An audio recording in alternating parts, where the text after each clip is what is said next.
የተበደሉ ሰዎች እንዳሉ ገንዘባቸውን ያጡ ሰዎች እንዳሉ እናውቃለን። ግን ደግሞ እኛም እውነት አለን። እውነታችንን ለማውራት ነው እንጂ የተበደሉትን ሰዎች ከሐሳቧ ቮይድ እያደረግን ራሳችንን ለማጽዳት አይደለም። ብዙ ሰዎች ለምን ነው የማትወጡት? ለምንድን ነው የማታወሩት? ቅድም ጀምሮ ነግሬያለሁ። ከመግባታችን በፊት እንደዚህ አንዳንድ ሩመሮች ሲነሱ ግድ የለም እኛ እንቻለው፣ አሁን ወተን ሰዎቹም ይቀየማሉ ምናምን የሚል እሳቤ ነበረ። ከወጣንም በኋላ በጣም የሚገርመው ግን እለት እለት እያደገ ሲሄድ አንዳንዴ ተበዳይ ዝም ሲል ተከሳሽ ይሆናል አይነት መንፈስ ተመዝጋቢዎችም ተደጋግሞ ነገሩ ከመባሉ የተነሳ የሚመስለው ሁሉ ቀጥታ እንደው ብለኛ የከፈሉ እስኪመስል ድረስ ነው። አንዳንዴ ፍርድ ቤቶች አካባቢ ቤተሰቦችንም ማንጓጠጥ አንዳንድ ነገሮችም ነበሩ። ያው ሚዲያም ላይ ይባል ስለነበረ 10 ሳንቲም እኔ ጅቡቲ ሄደን ያንን እንትን አሞትና ከርቤ የሚመስል ቆምጣጣ ጁስ ከመጠጣት ውጪ ምንም እንትን መኪና አልተሰጠኝ፣ ገንዘብ አልተሰጠኝ። ተመጣጣኙ ቸክ ተሰጥቷል። ያው እንዳለኛ ተቀምጧል። ከሌሎቹ ያንተ ከፍ ያለ ነው። ኦፍ ኮርስ መናገርኩ እኮ መኪናውን ከፍ ያለ። ሰራዊት ፍቅሬ በሚዲያ መግለጫ መስጠታቸው ትልቅ ስህተት ነው ተባለ። ከፊንቴክ ማጭበርበር ጋር በተያያዘ ተጠርጥረው ታስረው በዋስ የተለቀቁት እነ ሰራዊት ፍቅሬ ጉዳያቸውን ከእስር ቤት ውጭ ሆነው እየተከታተሉ መሆኑ ይታወቃል። ይህን ተከትሎ ከሰሞኑ ክሳቸውን በተመለከተ መግለጫ ሰጥተዋል። መግለጫ መስጠታቸውን ተከትሎ ደግሞ የፊንቴክ ተበዳዮች በተለያዩ መንገድ ተቃውሟቸውን እየገለጹ ይገኛሉ። ለመሆኑ እነ ሰራዊት ፍቅሬ በፍርድ ቤት የተያዘን ጉዳይ በሚዲያ ላይ ወጥተው ማብራሪያ መስጠት ይችላሉ ወይ? ይህም በተመለከተ የህግ ባለሙያዎችን ከአዲስ አበባ አነጋግረን ነበረ። ያነጋገርናቸው የህግ ባለሙያዎች እንደሚሉት በዚህ ጉዳይ ላይ የኢትዮጵያ ህግ ከዓለም አቀፍ የህግ መርሆች ጋር ተመሳሳይ የሆነ አቋም እንዳለው ገልጸዋል። የህጉ መሰረታዊ ዓላማ የግለሰብ መብት ማስጠበቅና የፍርድ ቤቶች ነፃነት ማረጋገጥ ነው። ጉዳዩን በሚመለከት የኢትዮጵያ ህግጋት የሚከተለውን ይደነጋሉ ሲሉ ገልጸውልናል። አንደኛው በኢትዮጵያ ህገ መንግስት መሰረት ንጹህ ሆኖ የመገመት መብት ነው። በኢፌዴሪ ህገ መንግስት አንቀጽ 20 ንዑስ አንቀጽ 3 ላይ በግልጽ እንደሰፈረው ማንኛውም የተከሰሰ ሰው ጥፋተኝነቱ በህግ መሰረት በፍርድ ቤት እስከሚራገጥ ድረስ ንጹህ ሆኖ የመቆጠር መብት አለው። በተጨማሪም ህገ መንግስቱ በአንቀጽ 29 ሀሳብን በነፃነት የመግለጽ መብትንም ያረጋግጣል። በመሆኑም አንድ ተከሳሽ ይህንን መብቱን ተጠቅሞ ለቀረበብኝ ክስ ንጹህ ነኝ ብሎ መናገሩ የዚህ መብት አካል ስለሆነ በህግ ላያስጠይቅ ይችላል። እንደ ህግ ባለሙያዎቹ ማብራሪያ ከሆነ በወንጀል ህጉ መሰረት በፍርድ ቤቶች ስራ ጣልቃ አለመግባት የሚለው ሊሰመርበት ይገባል። በ2004 ዓ.ም በወጣው የኢትዮጵያ የወንጀል ህግ የፍርድ ቤቶችን ነፃነትና የፍትህ አሰጣጥ ሂደትን መጠበቅ ላይ ጥብቅ ክልከላዎች አሉ። ጉዳዩ በፍርድ ቤት የታየና በክርክር ላይ ሂደት እያለ ተከሳሹ በሚዲያ ላይ ወጥቶ የክሱን ዝርዝር በመተንተን ህዝባዊ ጫና ለመፍጠር ከሞከረ፣ ምስክሮችን ካሸማቀቀ ወይም ማስረጃዎችን በሚዲያ ለማቅረብ ከሞከረ የፍትህ ሂደቱን እንዳስተጓጎለ ተቆጥሮ በወንጀል ይጠየቃል። እዚህ ጋር የፍርድ ቤትን ክብር መንካት የሚለውም ሊነሳ ይችላል። ተከሳሾቹ የሚሰጡት መግለጫ ውስጥ የዳኞችን ገለልተኝነት ጥያቄ ውስጥ የሚከት፣ ፍርድ ቤቱን የሚያንኳስስ ወይም አቅጣጫ ለማስያዝ የሚሞክር ሀሳብ ከተንጸባረቀም የፍርድ ቤትን ክብር በመንካት ወንጀል ሊከሰስ ይችላል። የህግ ባለሙያዎቹ እንደሚሉት በኢትዮጵያ የመገናኛ ብዙሃን አዋጅ መሰረት ቢሆን የፍርድ ቤትን ነፃነት ሊጋፋ የሚችል ጉዳይ ሚዲያዎች ማስተናገድ አይፈቀደላቸውም። አንድ ሚዲያ በፍርድ ቤት የተያዘን ጉዳይ የራሱን የሚዲያ ችሎት በመክፈት የተከሳሹን ማስረጃዎች ቢመረምርና ቢያስተላልፍ ተጠያቂነት አለበት። በኢትዮጵያ ህግ አንድ ግለሰብ ክስ ከቀረበበት በኋላ በሚዲያም ሆነ በማህበራዊ ትስስር ገጾች በተከሰስኩበት ጉዳይ ንጹህ ነኝ፣ እውነቱ በፍርድ ቤት ይረጋገጣል የሚል አጠቃላይ መግለጫ መስጠቱ መብቱ ነው። ነገር ግን ከዚህ ባለፈ የክሱን ዝርዝር መተንተን፣ ማስረጃ ማቅረብ እንዲሁም በአቃቤ ሕግ በምስክሮች ወይም በዳኞች ላይ ተጽዕኖ ሊፈጥር የሚችል ሰፋ ያለ ማብራሪያ መስጠት የፍርድ ሂደትን በማስተጓጎል ወንጀል ያስቀጣል ብለዋል። ይህን ቪዲዮ አጽነኩ ህግ ነው መልሳስ ማቆያ ሊያደርግ የሚችለው። አሁንም ጉዳይ አባባ ዘርጋው የቀድሞ ወታደር ከዛ በሬዲዮ አባባ ዘርጋው ድራማ ነው መጀመሪያ የመጣ ወደ ወገን ጦር መተኮስህን ሁላ አጠራጠራለሁ። በውትድርና ሀገር ልታገለግል አይደለም መንግስት የያዘውና በኢፌዴሪ ህገ መንግስት ፍርድ ቤት ስር ያለም ፋይል ሚዲያ ላይ ወጥተህ ስም ለማጥራት ሌላ የሚበላ ፍለጋ ነው። ሰራዊት ፍቅሪ ለትሚ እኔ ማወራው ሌላ ፓርት ነው። ሰማያዊ ፈረስ ኤፍሬም ጌትነት ይኸው እዛው ከተማ ነው ያለው። ይኸው ስቴዲየም እነ ኃይሌ ገብረስላሴን እነ ቀነኒሳን ያፈራው እነ ደራርቱ ቱሉ የማነው የዲባባ ልጆች በሙሉ የወጡበት ስታዲየም የዚህ ከተማ ጂኒየስ ልጅ ጽሁፍ መመረቂያ ጽሁፍ ነው። አርባ ምንጭ ዩኒቨርሲቲ እሱ ለጊዜው አእምሮ ላይ በደረሰበት ህመም በእናንተው ስራ አንተና የሆነ የውሃ ሀብት ሚኒስቴር ባደረጋችሁት ስራ ነው ቁጭ ብሎ ያለው። አንተና መሰሎች ደግሞ አንድ ማንካሊድ የሚሉ ሰው እያለ ዋና ሌባ በእስልምና ስር ምናምን አርቲስቶቹ በጨው የታጠቡ መስለዋል። እግረኛውም ሲጠይቃቸው ነጫጭባቸው ወጥቷል። ትንሽም ቢሆን አይናፋር ነገር ናቸው። ሰው ይፈራል። አንተ ፍትት ያልክ ሰው ነህ። ማንም ምንም አያመጣብኝም ብለህ ፍርድ ቤት የያዘውን ኬዝ አውርታል። አሁን በዚሁ አጋጣሚ የህግ የበላይነት እንዲረጋገጥ እግረኛው የሰራውን ስራ የተከበረው የኢፌዴሪ ፍርድ ቤት እንድጠይቁልን እንፈልጋለን። ከተበሉት ሰዎች ውጪ ፍርድ ቤት የያዘውን ጉዳይ አምጥፎ ሚዲያ ላይ ማንቦጫረቅ፣ የሌቦችን ስም ማጥራት፣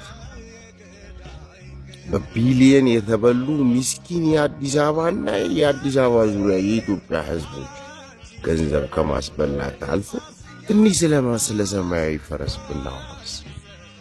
አንተ እንደዚህ አይነት ነገር መጻፍ ወይ እንደዚህ አይነት ነገር የማወቅ ችሎታ ያለ ሰው አይደለም። አንደኛ አልተማርክ፣ ማይም ነህ፣ ማይም ደፋር። ያው ገንዘብ ስላለ የተማረም መምሰል ትችላለህ፣ ምንም ትችላለህ። ሁለተኛ ነገር ኤፍሬም መመረቂያ ጽሑፏን ለቻይኖች የውሃ ሀብት ሚኒስቴር አስረክቦባት ከዛ በኋላ የደረሰችን ቅንጥብጣቢ ጽሑፍ ፊልም አረካች። ዶክተር አብይም እኮ ተናግሯል ስለ ሰማያዊ ፈረስ ኖርማሊ ዝናብን በአርቲፊሻል ማዘነብ እንደምንችል። ይሄ ከ25 ዓመት በፊት ኢትዮጵያ ውስጥ እንደ መመረቂያ ጽሑፍ አድርጎ ለዘመናት የጻፈውና የሰራው ኤፍሬም ጌትነት ነው። ከዛ ውጪ ደግሞ ቼንጅ አቢሲኒካ የሚል መጽሐፍ አለው በጀርመንኛ ታትሞ። ተነባርባችሁ የዘረፋችሁት ወንድሜ ነው፣ የዚች ከተማ ልጅ ነው። አታፍርም? እንደው ምን ያህል እንደው ህዝቡን ንስሽ ናቀው። ማተብ ይዘናል የሚሉትን በየፍርድ ቤቱ በየምኑ ያሉትን ህግ አስከባሪዎች እነሱንም ጨፍልቀን አቃቸው። ፍትህ የምናየው ዘንድሮ ነው። የኔን ቪዲዮ ግን አንዱንም ቆርጣችሁ ያላመጣችሁት እኔ የማወራው በመረጃና በማስረጃ ስለሆነ እንደውም ካሁን በኋላ ከዚህ በፊት ማጣራት የሚሰሩባችሁ ሰዎች ሳይሆኑ እኔ ነኝ የምሰራው ስለናል። I know you very well። እንትኑ ውስጥ ገብቼ እወጣለሁ በማስረጃ አብረን እናየዋለን። አመሰግናለሁ። ሰሞኑን እንግዲህ ብርዱና ቀልዱ በጣም ጠንክሯል። እስቲ እቺን ነገር እንስማትና እንመለስ። አርቲስቶች መነሳት አለባችሁ ተብላችኋል። እንግዲህ አናውቅም። ወንድሞቼ እዚህ ሶሻል ሚዲያ ላይ ያሉ በእውነት የሆነ ቀን ግን የሚቆነጥ ህሊና ይኖራቸው ይሆን ብላል። አርቲስቶች ብለው ደግሞ ሲያወሩ አርቲስት የጋራ ስም ነው። የጋራ ስምን እኮ ነው የሚያበላሹት። አርቲስት ሲባል እኛ ብቻ ነበር፣ ሌሎቹም መነሳት ነበረባቸው። ይሄን እኮ ነው እያነሱ ያሉት። ይሄን እንኳን አይተውታል። ለምን መሰለ እኔ ያኛው ጀነሬሽን ስለሚያሳዝነኝ ነው። ህፃናቱ አርቲስትን በጋራ ሌላ ስዕል እንዲሰጡት እያደረጉ ነው። በዚህ ውስጥ አይደለም መሄድ ያለብን፣ እውነት አይደለም። ይሄው ከጀርባችን የምታዩዋቸው ታላላቅ አርቲስቶቻችን ኢትዮጵያ አለኝ የምትላቸው አርቲስቶች ዛሬ ጅቡቲ ተገኝተዋል። ምን ወዳቸው አርቲስቶች በተገኙበት ሰራዊት ፍቅሬ፣ ሰለሞን ቦጋለ፣ ዳንኤል ተገኝ ካታ አርቲስቶች። አደገኛው ጨካኝ ማን ነው ብትባሉ ወንጀል የሰራው አይደለም። ወንጀለኛውን ለመከላከል፣ ወንጀለኛውን ለመከለል፣ ወንጀለኛውን ነፃ ለማድረግ እንደሚጋጋጥ ሰው የበለጠ አደገኛ ባርባሪክ ሰው የለም። ልክ እንደ እግረኛው ሚዲያ ማለት እግረኛው ሚዲያ ነው የሚለው እሱ። እኔ የሆነ እግረኛው የሚባል ሰው ማለት ነው። እንግዲህ እግረኛው ከዚህ በፊት አበቄለሽ ባህር ዳሯ ልጄ ተደፍራ ተገደለችብኝ ብላ ወደ ሚዲያ በመጣች ማግስት ወዲያ እንደው በብርሃን ፍጥነት ባህር ዳር ሄዶ ያደረገውን እናስታውሳለን። ወደ ዋልድባ ሄዶ ያደረገውን ሰሞኑን እናስታውሳለን። አሁን ደግሞ እነዚህን ይዞ መጣ። እንግዲህ እነዚህ የፊንቴክ ተባባሪዎች ከ1000 በላይ የሚሆኑ ኢትዮጵያውያንን የትናንት ጥረት፣ ትጋት እና የነገ ተስፋቸውን ያጨለሙ፣ ገንዘባቸውን እንዲዘረፍ ያደረጉና አብረው ተባብረው የዘረፉ ግለሰቦች ኃጢአታቸውን ይናዘዙና ይቅርታ ይጠይቁ ዘንድ የሚጠበቁ ይጸጸቱና አትሊስት ይቅርታ ይጠይቃሉ። ሌሎ በወንጀል የሚጠየቁትን ህግ ይዞት ብለን የምንጠብቃቸውን አደገኛ ሰዎች ኃጢአታቸውን ያጥቡ ዘንድ፣ ወንጀላቸውን ያዳፍኑ ዘንድ፣ ያስተባብሉ ዘንድ እግረኛው ሚዲያ እንደለመደው ከበዳዮች ጎን ሆኖ ይዟቸው መጣ። በእነዚህ ሰዎች ይሉንታ የሚባል ጸጸት የሚባል አያውቁም። ትናንትና በጋራ ተናበው የዘረፉትን ህዝብ ዛሬ ደግሞ እንደገና በጋራ መተው ይሰድቡታል፣ ይወነጅሉታል። ለምን ከሰስከን፣ ለምን ስማችንን ጠራህ ብለው ይወቅሳሉ፣ ይተቻሉ፣ ይከሳሉ። ይህንን ደግሞ የሚያመቻቸው እግረኛው ሚዲያ ነው። እንደዚህ አይነት ከርስድ የሆነ ሰው አይቻለው እንዴ! አውቀህም ይሁን ሳታውቅ ተሸውደህ ወይ ገንዘቡ አጓጉቶ ወይ ምናምን የሰራው ስራ ሌላው አካል ላይ ጉዳት ካደረሰ እንዴት አትጸጸትም? እንዴት ይቅርታ ለመጠየቅ ድፍረት ታጣለህ? እናንተ እኮ ማለት እንዴ በዚህ ልክ ባርባሪክ አይነት አካሄድ ምን ማለት ነው? እናንተ እኮ ከፍተኛውን የሁሉ ሰው ይበላ ዘንድ ከፍተኛውን አስተዋጽኦ ያደረጋችሁት እናንተ ናችሁ። እናንተ ማን ነው ፊንቴክ ዋናውን እኮ ማንም አያውቀው። እናንተን ፊት ለፊት እኮ ስለታያችሁ እናንተ ጅቡቲ ሄዳችሁ እኮ ልታስተባብሉ ስትጋጋዛችሁ አምናችሁ እኮ ነው። ያመናችሁ ህዝብ ገንዘቡንም ተስፋውንም ይበላ ዘንድ የምትችሉትን ሁሉ ከተጋጋጣችሁ በኋላ ደግሞ ዞራችሁ ያንኑ የተበላውን ህዝብ ላይ ቁስል ላይ ጨው ትነሰንሳላችሁ። ይሄ የማለት የበቃ እንደዚህ አይነት አውሬነት ታይቶ ይታወቃል። ይሉንታ ቢስነት ያ አይምሮም የለው። በቃ የሆነ ገንዘብና በቃ ምንም ችግር የለው። እግረኛው ነው ምናምን ባለው ሰው ስብና ያለው የማይመስል የእናንተ ይሉንታ ቢስነት ደግሞ ከፋ። እንዴት ከመካከላችሁ አንዳችሁ እንኳን ተው የሚል አራሳከንን በልስ ተው ቆይ እንረጋጋ እንኳን የሚል የለም። በዋስትና በወጣችሁ ማግስት መታችሁ አሁንም ትወቅሳላችሁ። አሁንም ጥፋታችሁን ኤክስተርናላይዝ ታደርጋላችሁ።